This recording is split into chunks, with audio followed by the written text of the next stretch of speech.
The metallic clink froze the entire operating room. For a moment, no one moved. The surgical light cast a harsh circle on the exposed flesh of the elderly patient's leg, and yet all eyes were fixed on the point where the scalpel had struck something it shouldn't. It hadn't cut muscle. It hadn't touched bone. It had hit metal. Dr. Thomas Grant blinked and leaned back instinctively. A single drop of sweat rolled down his temple, cutting through the tension like a slow-burning fuse. The OR, cold by regulation, felt unbearably warm. The monitor continued its steady beeping, a heartbeat reminding them this wasn't a cadaver. It was a living man, nearly 90, and they had just found something inside him that didn't belong, at least not in any normal medical textbook. A nurse slowly reached for the tray of instruments, but her hands trembled, and a pair of forceps clattered to the floor.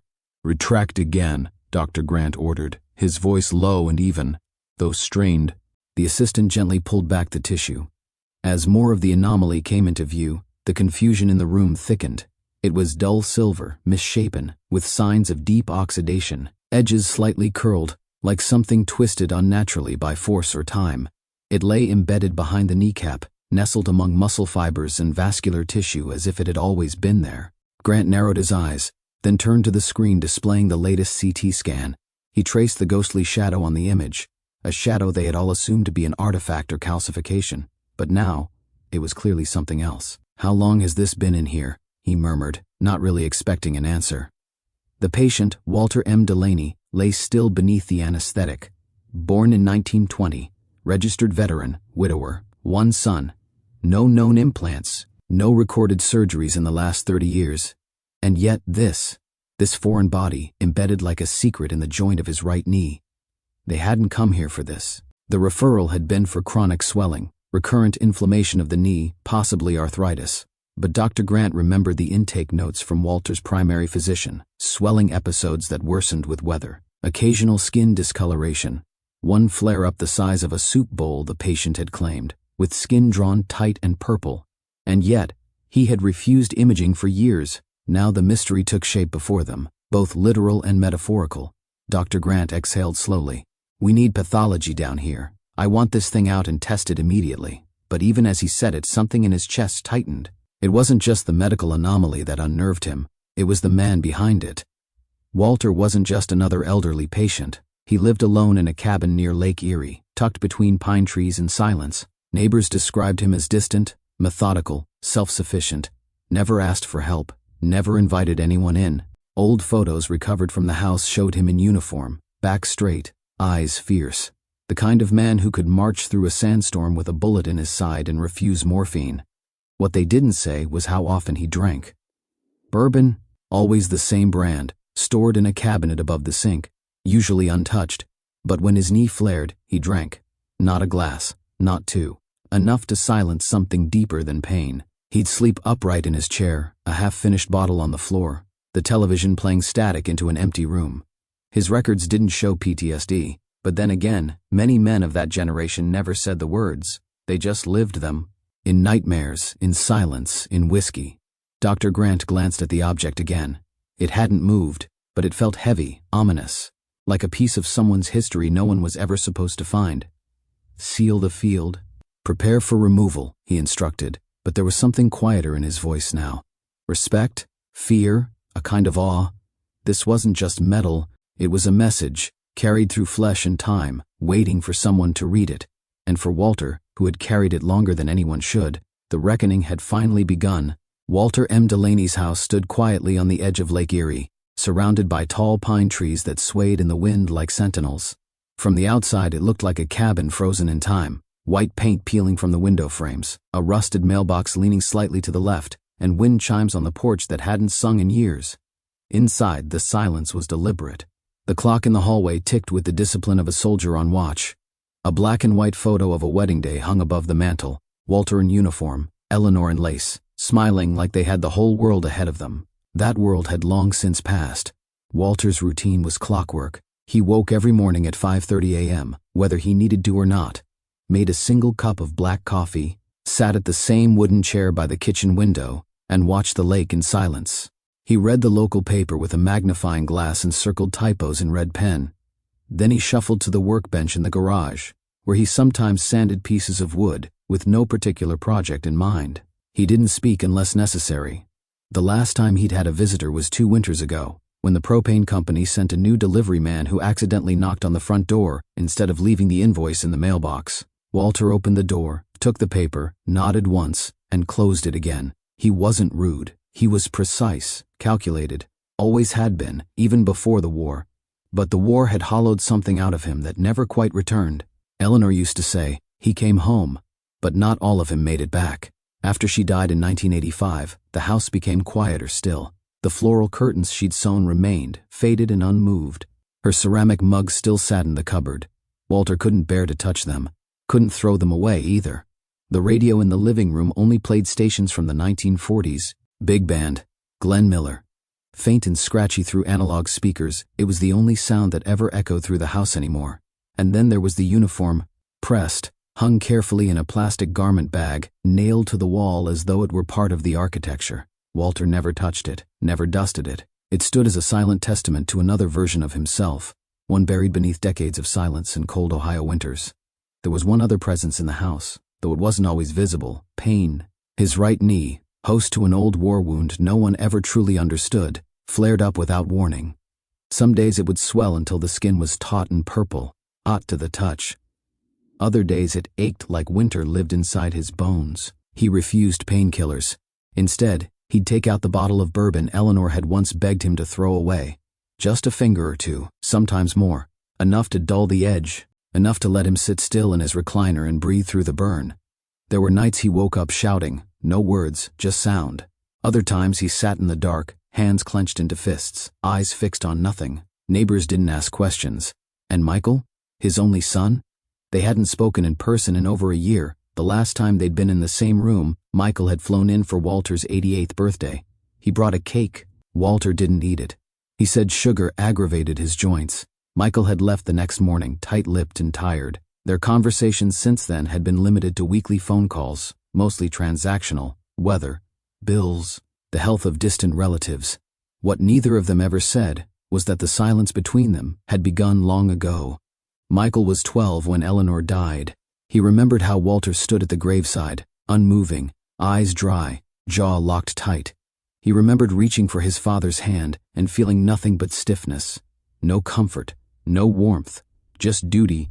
And that was how Walter loved, with duty. He fixed things, he paid bills, he made sure there was food on the table and gas in the tank. But he never said I love you, never asked Michael about school or girls or dreams. When Michael left for college, Walter had shaken his hand. That was all. And now, decades later, they hovered in orbit around one another, never colliding, never closing the distance. Michael had offered to move Walter to Florida. Walter declined. He said, I don't like the humidity. What he didn't say was that he didn't want to be a burden, or that the silence in his house, as oppressive as it was, at least didn't demand conversation. Still, every Sunday at 6 p.m., Walter would sit in his chair, stare at the cordless phone on the coffee table, and wait for it to ring. Sometimes it did. Sometimes Michael forgot. Walter never called first. The phone had to come to him, because for all his independence, for all his insistence that he was fine, Walter still carried something inside him, far heavier than pride. He carried guilt. The kind that latches onto you in the trenches and stays with you at the dinner table, the kind that festers behind silence, behind habits, behind bourbon, and unsent letters. There were things Walter had never told anyone, things he told himself didn't matter, things he hoped time would erase. But as the pain in his knee grew worse, and the swelling became more frequent, the past began to seep through, not just in nightmares, but in bone, in blood, and in the quiet spaces between conversations that never happened. It began again one Thursday morning in late October. The wind off Lake Erie had shifted, bringing with it a chill that crept into the floorboards and pressed against the window panes. Walter had just finished folding a clean dish towel when he paused, frowning. The stiffness in his right knee had returned, not the dull ache he usually ignored, but something deeper, sharper, like a buried splinter twisting in place. He eased himself down onto the recliner and rolled up his pant leg. The skin was already darkening, faintly purple around the kneecap, slightly swollen, warm to the touch. He ran his fingers along the joint, testing for movement, for a sound. It felt like something was there beneath the surface, not just swelling, not just age, something solid, fixed, watching him from the inside out. By late afternoon, the knee had doubled in size. The swelling was so pronounced the fabric of his trousers stretched tight against it. The color deepened to a bruised plum. He winced as he moved, the pain flaring sharp and mean. Still, he didn't call anyone. Instead, he limped to the kitchen, reached above the sink and pulled down the bourbon. No glass this time, just the bottle. He took 2 long swallows and hissed through his teeth, letting the burn crawl down his throat and settle in his chest. He turned on the radio, low volume, and closed his eyes. Glenn Miller played softly, Moonlight Serenade. Walter let the music drift through the air like a shield. Something about those notes always made the house feel warmer, even when it wasn't. He didn't fall asleep. Not really. He drifted in and out, the pain humming in his leg like a tuning fork struck too hard. At some point during the night, he found himself standing. He wasn't sure how he got there. The living room was dark, except for the green glow of the radio dial. He was breathing hard. His shirt was soaked in sweat, and he was staring at the front door, eyes wide, fists clenched. There had been a sound, something loud, like an explosion, but it was gone now, or maybe it had never been there. He looked down. His right knee was throbbing, burning like fire under the skin. He blinked, realized he'd been gripping the doorframe so tightly that his knuckles had gone white. He said nothing, just turned back, limped to his recliner, and picked up the bottle. The next morning, he shaved, got dressed, and swept the porch like nothing had happened. When the mailman asked if he was all right, Walter nodded once. Bit of arthritis acting up, cold snaps no good for joints. He smiled politely, closed the door. In truth, he hadn't slept more than 2 hours in 3 days. The swelling didn't go down. It pulsed. With each step, it felt like something inside was pushing back, trying to press through the bone. Sometimes, when he turned too fast, a jolt of electricity shot up his thigh, freezing him mid-stride. But Walter told himself it was nothing. He had been through worse. Far worse. Sicily, 1943. That name, that place, it floated just beneath the surface of his mind, like a mine waiting to go off. He remembered the heat, the way it soaked into the uniform and never let go. He remembered the sound, how gunfire echoed across the olive groves like metal scraping against God's own anvil. They had been advancing on foot, a squad of 12. He was 23, still believed in clear lines between right and wrong. Then came the ambush.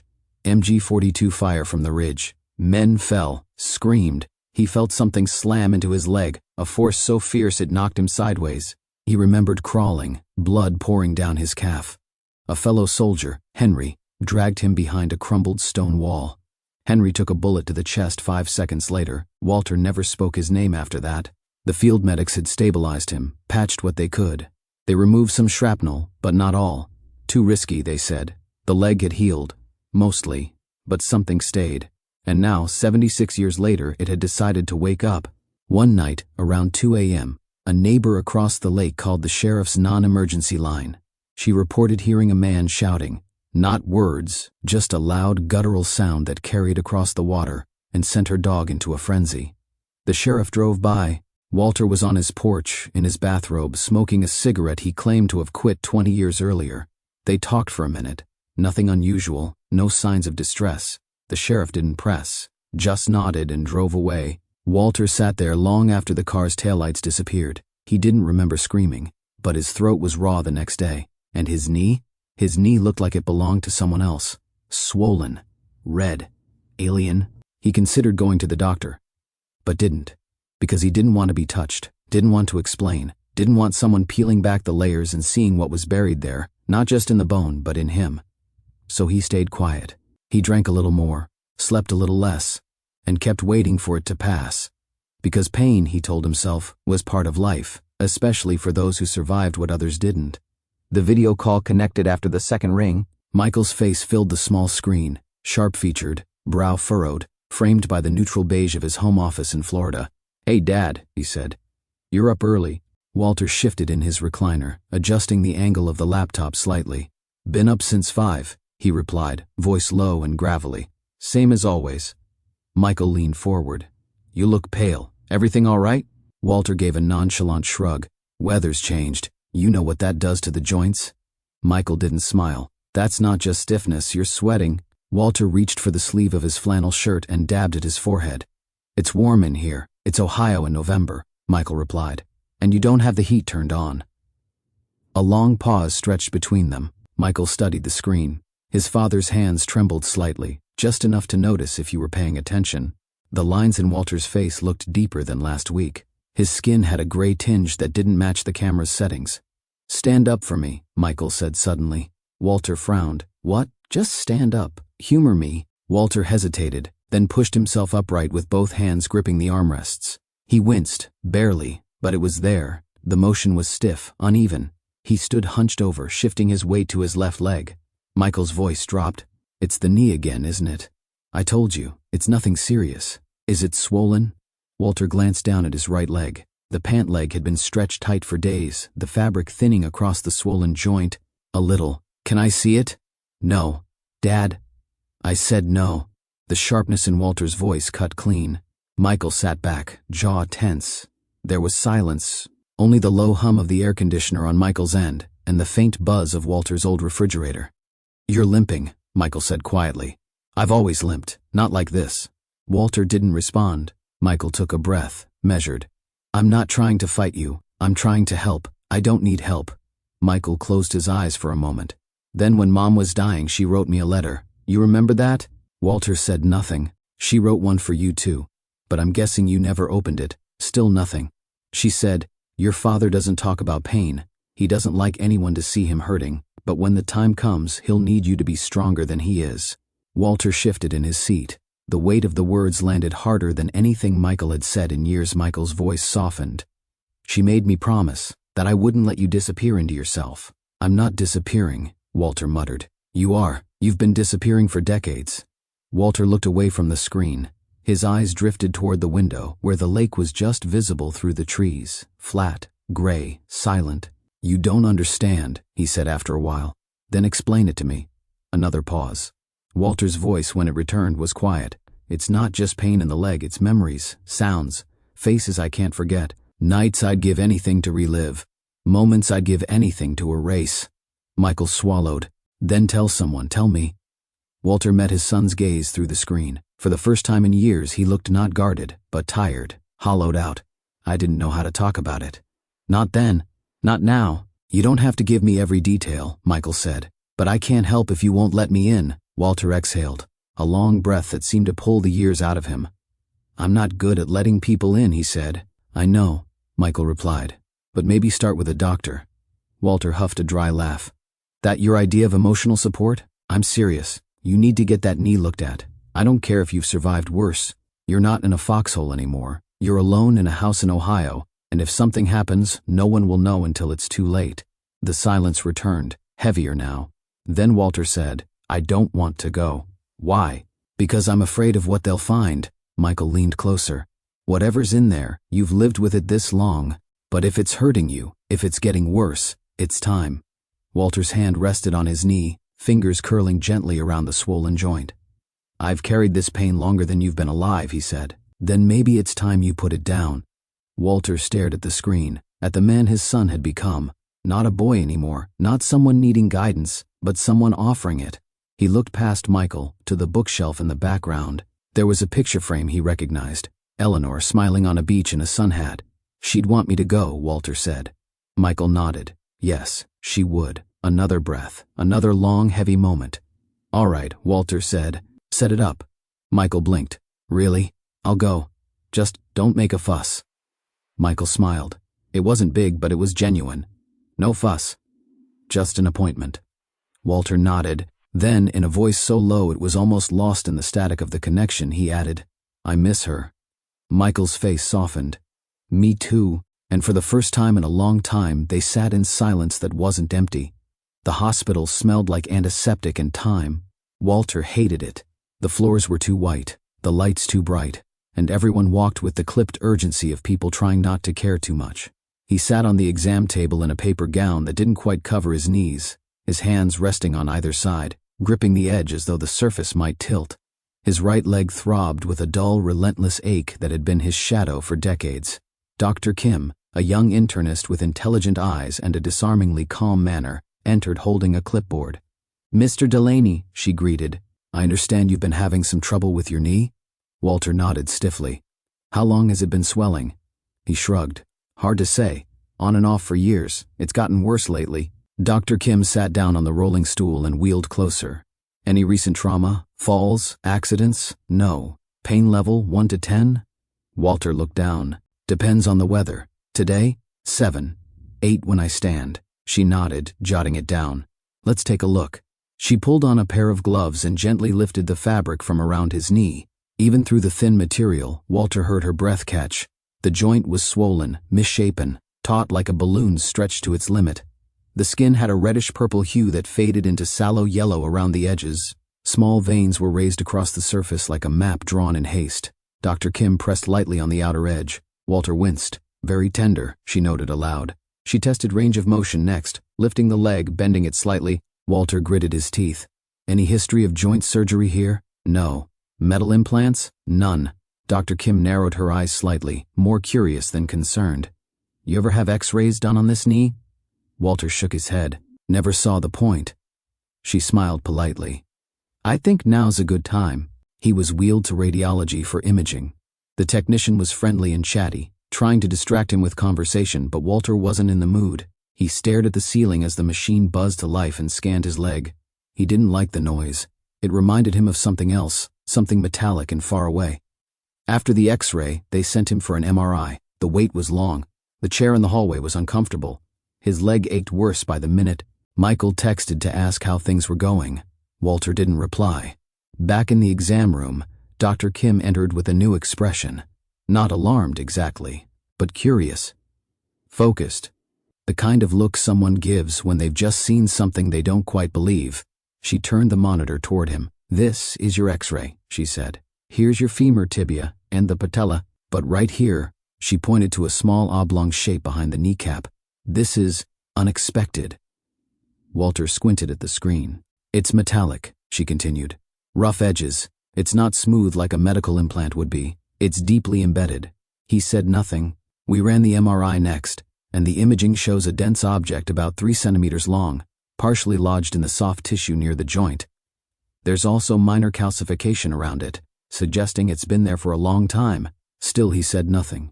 Have you ever been shot?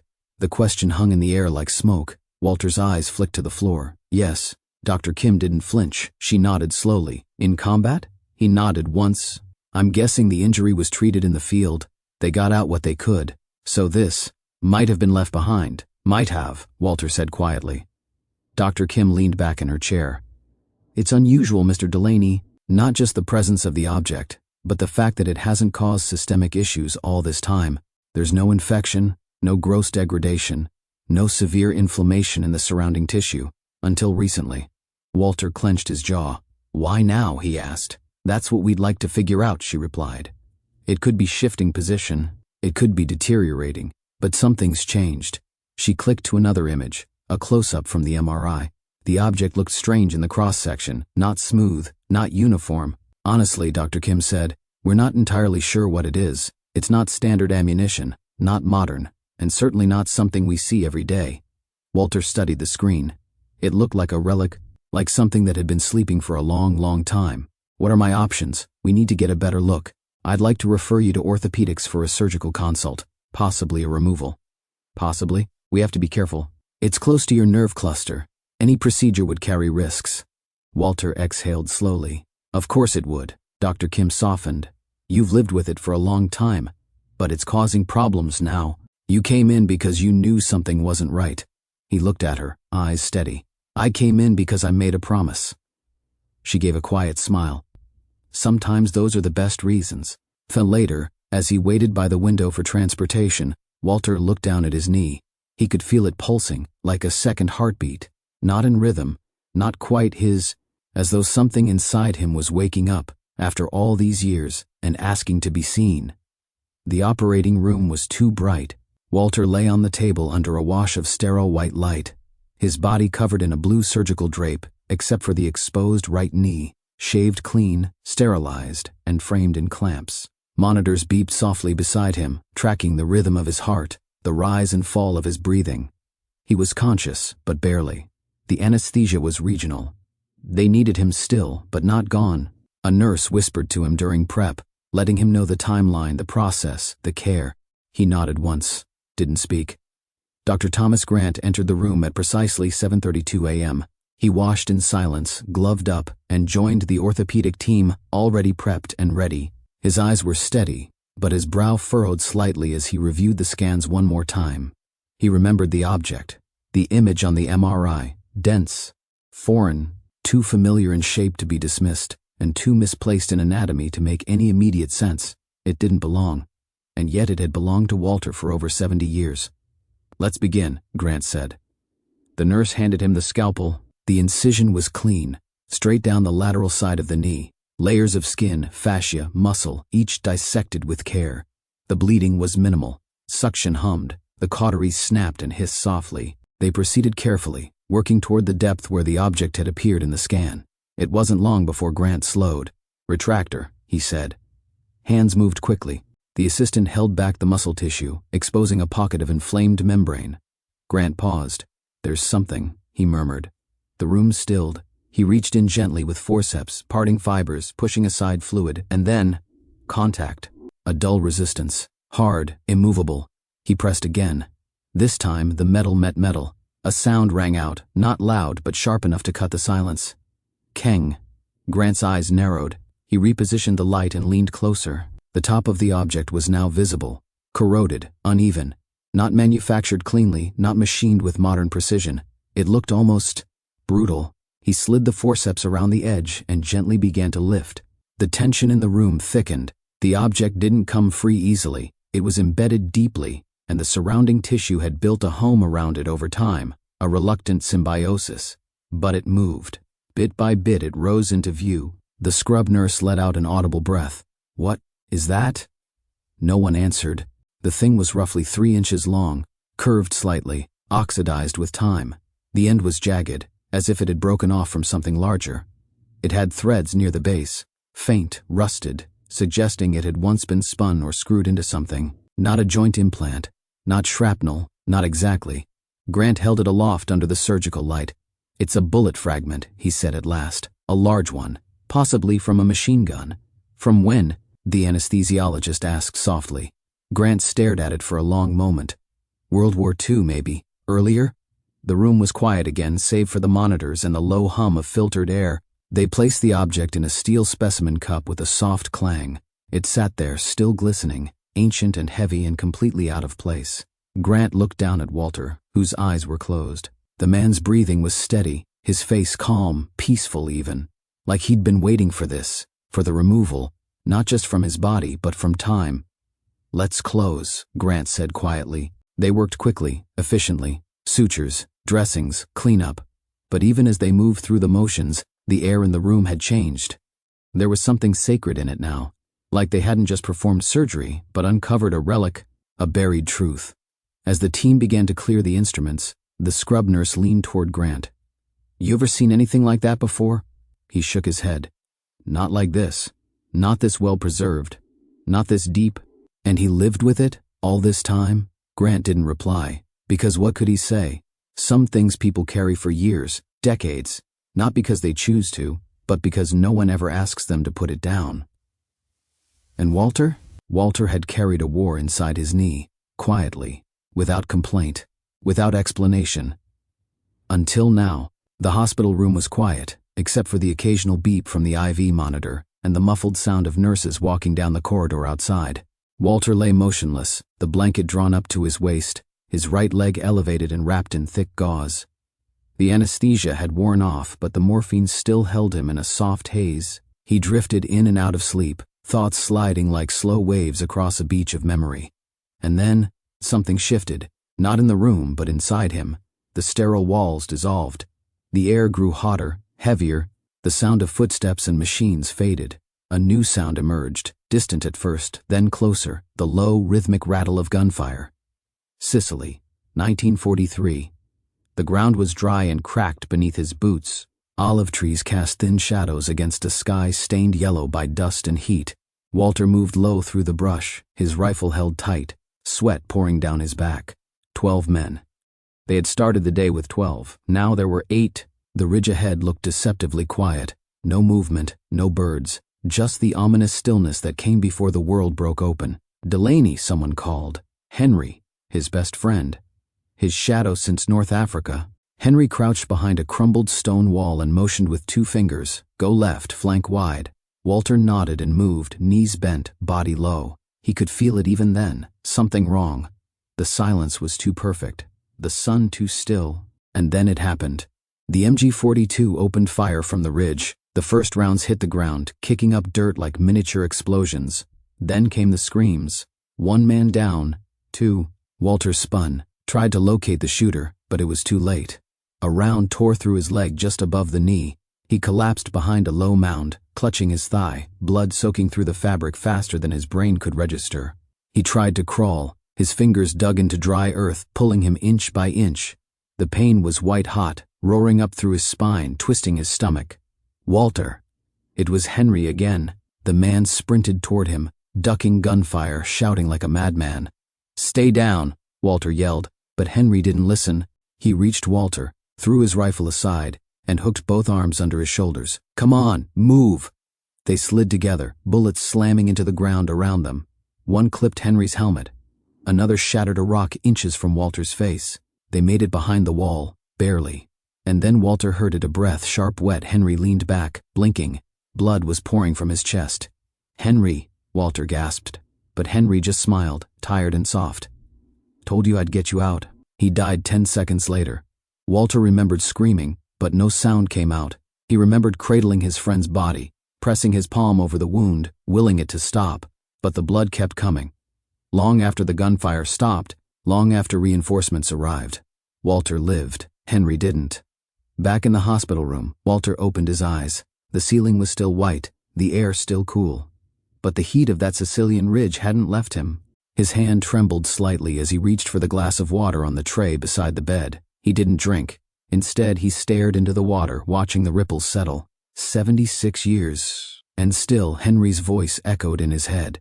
"Come on, move." Walter had never told anyone what happened that day. Not his wife, not his son, not even the VA psychiatrist who had asked gently, persistently for details.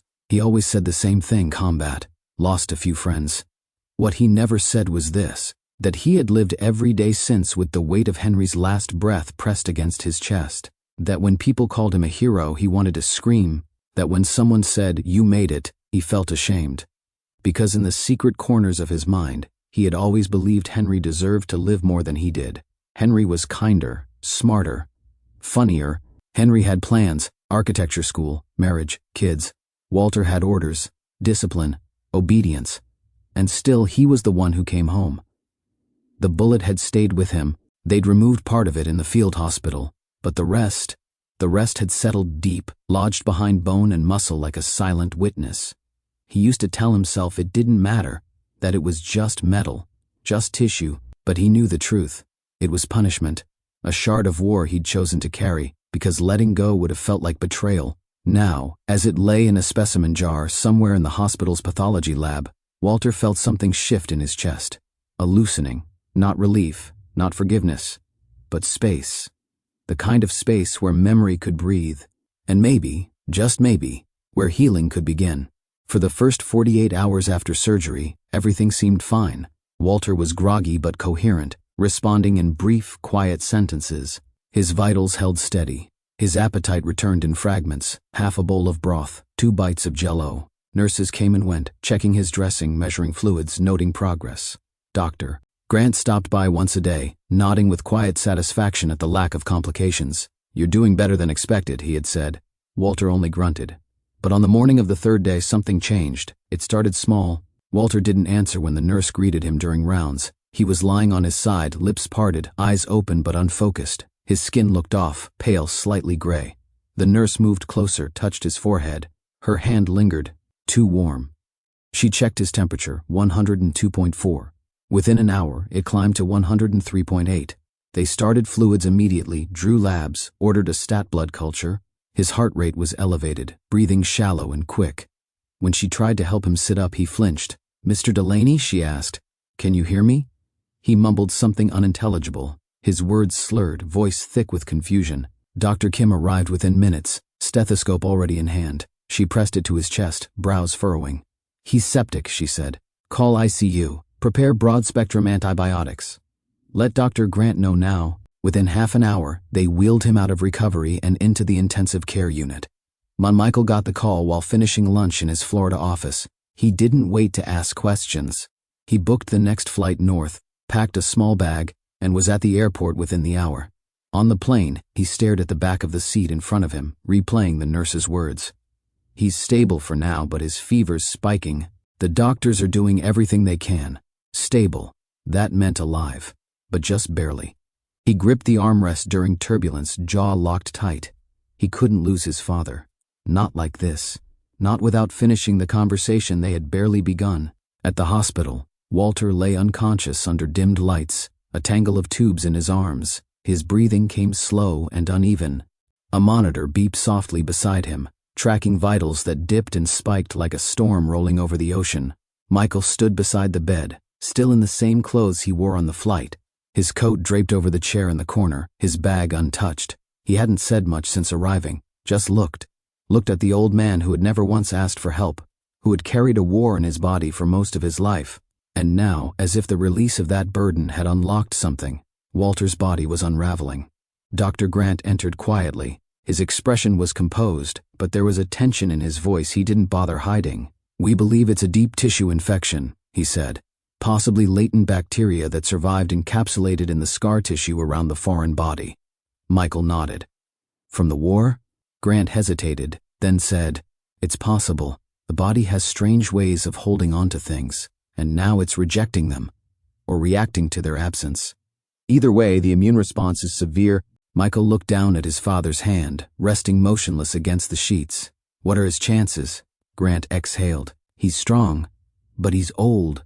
If he doesn't stabilize in the next 12 hours, we'll have to consider surgical debridement, again. But another procedure in this state carries significant risk." Michael nodded again, slower this time. "Do what you need to do," he said. Grant placed a hand gently on Michael's shoulder. "We're doing everything we can." Then he left, the door clicking softly behind him. Hours passed. The sky outside darkened. Machines blinked on silently. Nurses came in shifts. Michael didn't move from his chair. At some point past midnight, Walter stirred, his eyelids fluttered, then opened halfway. Michael stood instantly. "Dad?" Walter blinked slowly. His lips parted, but no words came. Michael leaned in. "It's me. You're in the hospital. You're okay." Walter's eyes roamed the room, unfocused. Then they found Michael's face. "Is it gone?" he rasped. Michael nodded. "Yeah, they took it out." Walter sighed, a deep, weary breath. Then, eyes still half-lidded, he whispered, "It always hurt the worst in the cold." Michael reached for his hand. "I know."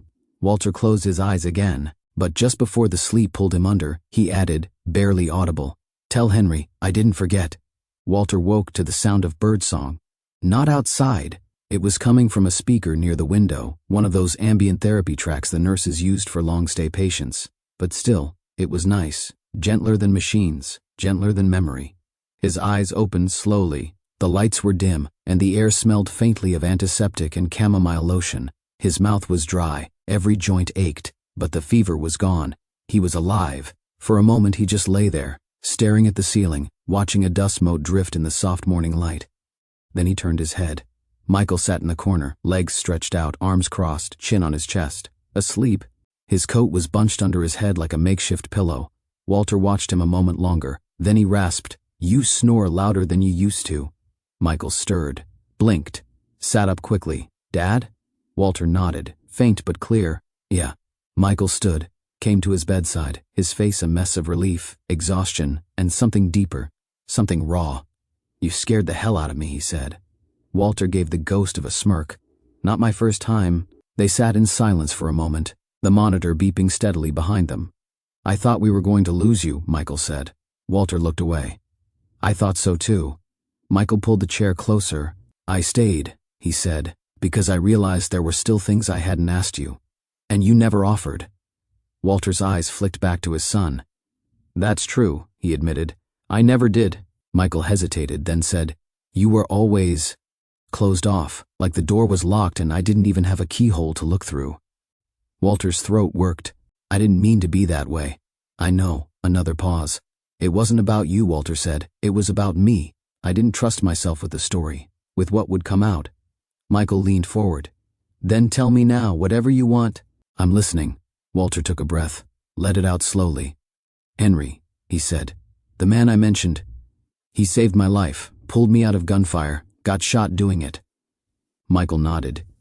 You said his name in the ICU. Walter's voice trembled slightly. He died because of me. You were both in the same place, same war. I froze, Walter said. That second, when I saw the bullets coming, I hesitated. He didn't. He ran toward me. If I had moved faster, you don't know that. I feel it. Michael waited. There are medals in my drawer back home, Walter said. Bronze Star, Purple Heart. I used to think they were for Henry, that wearing them somehow made up for what happened. But it didn't. And carrying that thing in your leg, Michael said quietly, was that part of it too? Walter nodded. I told them not to take it out. Not all of it. I said I was fine. They believed me. But it was my choice. Why? I wanted to suffer. To remember. Michael blinked hard, struggling to find words. All this time, and you never told anyone? Who would want to hear it? Walter asked. Who wants to hear that their father walked through life punishing himself for surviving? I do, Michael said, because it makes sense now. The way you were, the distance, the silence. Walter looked at him, eyes heavy. I didn't want to be a burden. You weren't, Michael said, but the silence was. They sat with that. The truth of it hung between them like a window opening in a house long sealed shut. Then Michael leaned back. You know, Mom used to say the only thing tougher than you was whatever lived inside your knee. Walter chuckled. It hurt, but it was worth it. She knew. About the war, enough. More than I ever told her. Michael looked down. I wish she was here. Me too. Walter reached out slowly, his hand shaky, and placed it on top of his son's. I'm sorry, he said, for being gone, even when I was right there. Michael tightened his grip. I know, and I forgive you. Walter closed his eyes. A tear escaped, trailing into his hairline. I didn't want you to inherit the weight. You didn't, Michael said. You just carried it so well I thought I had to match it. Be just as quiet, just as strong. But strength doesn't have to mean silence, does it? Walter opened his eyes again. No, he said. It doesn't. Outside the window, the sky had shifted, light breaking through gray clouds in fractured streaks. You ever think about visiting Sicily? Michael asked softly. Walter gave a quiet, surprised laugh. After all this, maybe that's exactly why. Walter looked thoughtful. Wouldn't be bad to say goodbye. Properly. They sat in silence again. But it was no longer the silence of avoidance. It was peace, stillness. A pause, not an absence. Walter looked at his son. You stayed, he said again, softer now. Michael smiled. Of course. And in that moment, 76 years after the war, 30 years after Eleanor's death, and just days after a surgery that nearly ended it all, something shifted between them. The space that had once been filled with silence and guilt was now filled with something new, forgiveness. It took 2 more weeks for Walter to be discharged. He moved slower now. There was still pain, he expected that, but it was different. It didn't claw at him the way it used to. There was no sharp reminder of metal every time he stepped wrong, no phantom pressure pressing deep into his bone. The absence was strange, almost louder than the pain itself. Michael stayed in town after the hospital released him. He cooked simple meals, reorganized the medicine cabinet, and even cleared the old photo boxes from the hall closet, boxes Walter hadn't touched since Eleanor passed. Some nights they sat together in the living room, the radio playing soft jazz like it used to when he was a boy. They didn't speak much at first, but silence now wasn't a barrier, it was rest. By the end of the 3rd week, Walter walked without a cane. I'll be chasing women by April, he joked. Michael laughed. I'll alert the local authorities. That morning, Michael pulled a small box from his bag. It was wooden, no bigger than a paperback, polished smooth with a glass top. Inside was the object, cleaned, sterilized, resting against a piece of dark velvet. Walter stared at it. It was the first time he'd seen the thing since they'd taken it from his knee. It looked smaller than he remembered, lighter, but it still carried weight. They gave it to me, Michael said. Said some veterans want to keep things like this. Most don't. Walter didn't touch it. They said it could have been German-made, something like an MG round, probably fragmented on impact. Walter's voice was distant. Henry used to say they sounded like God tearing paper. Michael nodded. I thought you should be the one to decide what to do with it, he said. Keep it, bury it, throw it in the lake, your call. Walter didn't answer right away. He just kept looking at it. Then slowly he reached out and closed the lid. Let's go to the lake, he said. The air was crisp, but not cruel. Late afternoon sun shimmered on the rippling water. Birds dipped and curved through the sky like loose brushstrokes. The wind carried the scent of pine and wood smoke. Walter stood near the water's edge, bundled in a heavy coat, scarf wrapped twice around his neck. Michael stood beside him, holding the small wooden box. For a long while they didn't speak. Then Walter said, "I used to come down here with your mother, before we got married." Michael looked at him. "We'd skip rocks, watch the sun go down. Sometimes she'd sing, off-key, but she didn't care." He smiled. "She said I looked safest by water. I never understood it." Walter took the box in his hands. He opened the lid once more, looked down at the fragment of metal. "Do you think it remembers?" he asked. Michael tilted his head. "What? The bullet. Do you think it carries memory the way we do?" "I don't know," Michael said. "But I think you've carried enough for both of you." Walter gave a slow nod. He stepped forward, waded ankle-deep into the water. The cold bit through his boots. He didn't flinch. He raised the box, paused, then tipped it gently. The fragment slipped from velvet into the lake. It fell with barely a splash, vanishing into the gray-blue depths. Walter stood still, watching the water ripple outward, like a bell rung under the surface of the world. "I never said goodbye," he said softly. "To Henry? To all of it." Michael didn't speak, just stood beside him. After a long silence, Walter turned back toward the shore. His movements were slower now, but there was no limp. At the top of the path he looked back one last time. The lake was calm, the wind gentle, and in the space where the pain used to be, there was room for breath, room for memory, room for something new. Some things leave scars, others leave silence, and sometimes they leave behind pieces of themselves buried so deep we forget they're even there, until they start to ache again. Walter Delaney spent a lifetime carrying something he didn't talk about. A war wound, yes, but more than that, a memory forged in fire, sealed in silence, and tucked away beneath years of pretending. But pain has a way of demanding to be seen, and healing begins not when the wound disappears, but when we stop hiding it. Maybe you have something like that too. A memory, a regret, a name you haven't spoken in years, a truth you thought you'd buried, but feel every time it rains. Walter never imagined that a surgery at 89 would open the door to peace. But that's the thing about time. It waits until we're ready, and sometimes it takes nearly a lifetime to be ready. His story reminds us it's never too late to forgive yourself, to speak a truth, to hold someone's hand and say, "I'm sorry," or finally say goodbye to a pain you've carried far too long. So now, dear listener, I ask you, is there something in your life you've been carrying for years silently? Someone you haven't forgiven, or maybe someone you haven't allowed to forgive you? Have you ever felt like Walter, strong on the outside but still wounded within? If this story moved you in any way, share it. Comment below with your thoughts or your silence. Tell us what stayed with you, or who. And if you're still carrying something, maybe this is your sign to let it go. Not because it didn't matter, but because it did. And now, it's time to make space for something else. Peace, connection, or simply, a quiet walk to the lake. Thank you for listening. If you'd like to hear more stories like this, of resilience, redemption, and the human spirit, don't forget to like, subscribe, and follow this channel. Until next time, may your memories heal and your heart stay open.